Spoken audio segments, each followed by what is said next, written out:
За најавите од опозицијскиот лидер Зоран Заев за воведување на двојазичност на цела територија на Македонија, разговарам со мојот вечерашен соговорник, кој е гостин во вестите на телевизија Нова, аналитичарот Александар Пандов. Добро вечер и добре дојдовте. Ви благодарам што ја поканивте прифативте мојата покана. Добро вечер, Бојана, благодарам на поканата.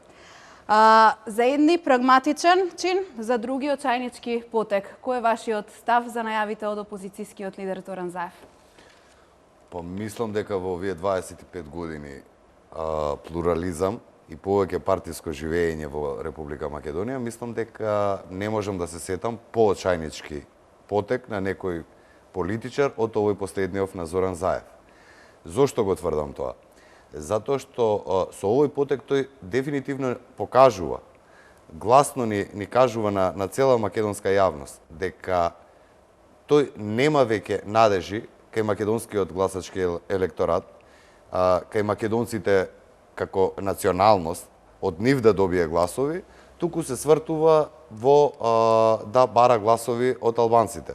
Дури повеќе имавме прилика да го видиме како удира на маса и тврди дека тој ќе бил и неговата партија ќе биле најголеми победници. Тоа го прави дополнително во период предизборен, кога ние сите очекуваме како лидер на опозиција да слушнеме од него какви програми, какви политики планира СДСМ ако евентуално победат на изборите да донесат, со каков тим планира да настапат. Не, тој настапува на националистички начин, но за цело чудење, предпоставувам најзачудени во цела работа се албанските политички партии и граѓани, тоа го прави од албански позиции. И имавме прилика сега пред малку да го видиме господинот Бранко Геровски. Никако не можам јас да заборавам дека пред неполна година дена беше тоа, како Бранко Геровски пишуваше, а Бранко Геровски не е случаен човек во Социјалдемократскиот сојуз, пишуваше дека е време да се отвори дебата за федерализација на Република Македонија. Нешто пред тоа нивниот кандидат за председател на Република Македонија, Љубомир Фршковски, говореше дека треба да имаме на ротација, да има албанец премиер на државата. Ке потсетам дека Зоран Заев говореше дека без никаков проблем ние треба да ја свиткаме кичмата и да го смениме името на Република Македонија, да ставиме придавки, додавки, да го смениме својот национален идентитет. Сега се надминува сами од себе и бара двојазичност на цела територија, што предпоставувам дека на никого не му е јасно што сака со тоа да постигне. Предпоставувам дека тие кои што го советувале, или тоа е, ако е изворно негова идеја, мислам дека е во голема грешка и дека со, повторно ќе кажам, овој очајнички потек, тој не само што нема да добие кај албанците гласови, него дополнително и кај оние кои што планирале да гласаат за СДСМ, од тој корпус на гласови тој ќе изгуби. Но Заев очекува најголем број дека ќе добие од албанското население најголем број гласови, дури и поголем број од што би освоиле Демократската унија за интеграција и ДПА на Мендухтачи. Така, јас тоа го слушнав, но за да вие тоа го правите, вие не можете само да трескате, а он треска сега, да не бидам навредлив према него, сепак е лидер на партија македонска, но он сега изгубен е како... Он се однесува како коцкар кој што изгубил многу пари и кој што сега, она малку време што му останало, со мали влогови се обидува, а големи коефициенти да се поврати. Ако тој верува дека со Мухамед Зекири, кој што на македонската јавност тој Мухамед Зекири и е познат, го познаваме, он има, како новинар имал еден куп пати можност да говори, да зборува.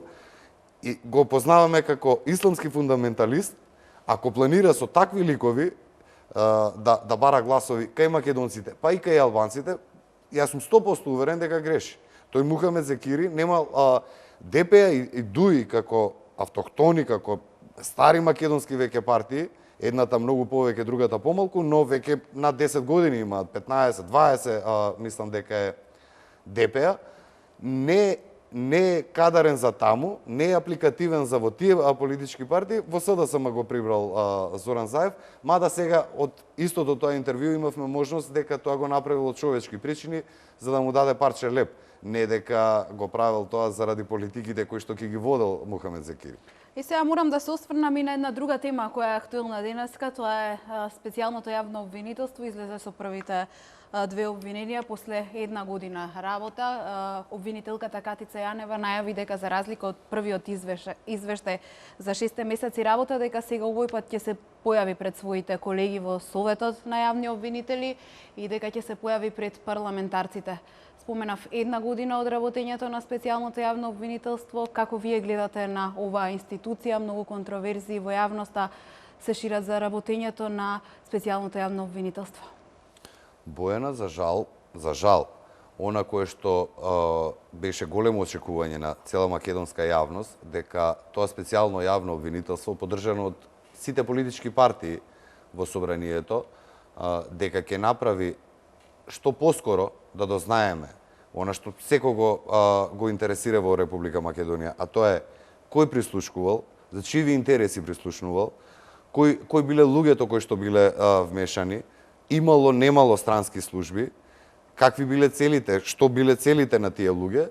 Ние имавме на самиот почеток од основното јавно обвинителство, она македонското јавно обвинителство, имавме почетен предмет пуч, во кој што имаше човек кој што ја потврди неговата вина, ги посочи останатите луѓе кои што учествувале во целото тоа. Беше фатена комуникација на Заев со Верушевски и сите тие работи кои што се веќе познати на јавноста.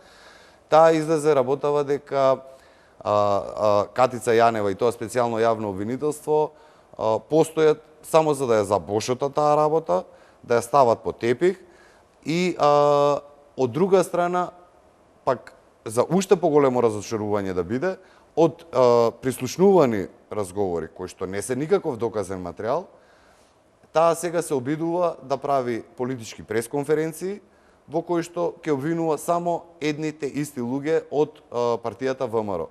Значи, работата сега на Катица Јанева и на специјалното јавно обвинителство после година дена, ние можеме да го ставиме како еден огранок на СДСМ, кој што имавме прилики да слушаме како Заев говори на говорница, ги најавува случаевите, веќе наредниот или вториот ден Катица Јанева излегува на пресконференција.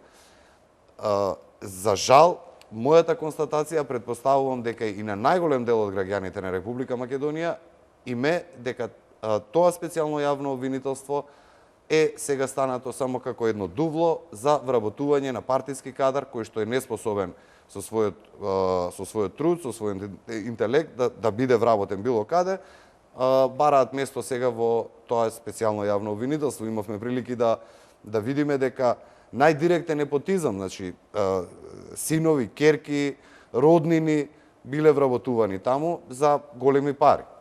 Така, ви благодарам за овој разговор и за гостувањето во телевизија Нова. Благодарам на поканата.